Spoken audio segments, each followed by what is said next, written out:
الکریم اما بعد، محترم صدر محفل، معزز علماء کرام، قابل اساتذہ اور میرے بھائیوں اور بہنوں، السلام علیکم ورحمۃ اللہ وبرکاتہ۔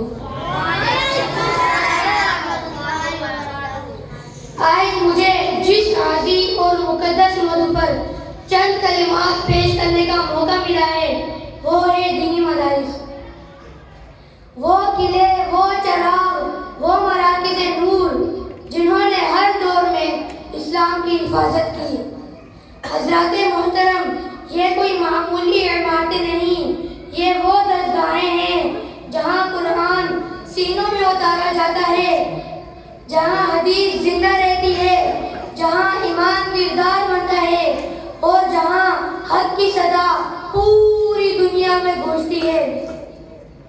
یہ دینی مدارس ہی تھے جنہوں نے باطل کے طوفانوں کے سامنے حق کی شمع کو بجھنے نہیں دیا۔ جب تاریخ کے ہر دور میں اسلام کو مٹانے کی سازشیں ہوئی، جب فتنوں نے سر اٹھایا، جب دین پر حملے کیے گئے، تو مدارس کے علماء سینہ سپر ہو کر کھڑے ہو گئے۔ میرے عزیزوں، یہاں سے نکلنے والے علماء نے نہ دولت مانگی نہ شہرت چاہی، بس اللہ کے دین کی خدمت کو اپنا مقصد سمجھا۔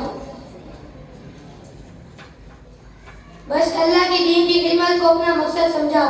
اگر آج قرآن ہمارے ہاتھوں میں ہے، اگر حدیث محفوظ ہے، اگر آج بھی ہمیں حلال و حرام کا شعور ہے، تو یہ انہی دینی مدارس کی قربانیوں کا نتیجہ ہے۔ دینی مدارس صرف ہمیں اخلاق نہیں سکھاتے، ہمیں تقویٰ سکھاتے ہیں، ہمیں اخلاق سکھاتے ہیں اور سب سے بڑھ کر ہمیں اللہ سے جوڑتے ہیں۔ آج بھی کچھ لوگ مدارس پر انگلیاں اٹھاتے ہیں، ان پر الزامات لگاتے ہیں، مگر یاد رکھو، جن قوموں نے اپنے مدارس کو چھوڑ دیا انہوں نے اپنی پہچان کھو دی۔ مدارس صرف حافظ و عالم نہیں بناتے، یہ انسان بناتے ہیں، یہ کردار بناتے ہیں، یہ امت کی قیادت تیار کرتے ہیں۔ میرے نوجوانوں، یہ تمہاری ذمہ داری ہے کہ تم ان کے ساتھ جڑو، ان کی عزت کرو اور ان کا دفاع کرو، کیونکہ مدارس ہوں گے تو دین ہوگا، دین ہوگا تو تم ہوگے۔ آؤ ہم عہد کریں کہ ہم دینی مدارس سے کھڑے رہیں گے اور ان کی خدمت کریں گے اور انشاءاللہ اسلام کی عظیم قلعے کو ہر سازش سے محفوظ رکھیں گے۔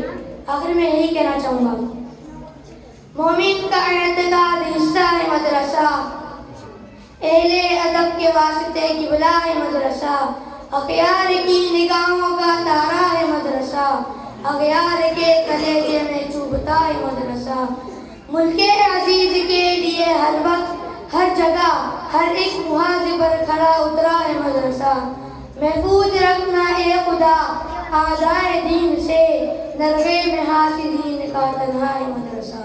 وآخر دعوانا الحمدللہ۔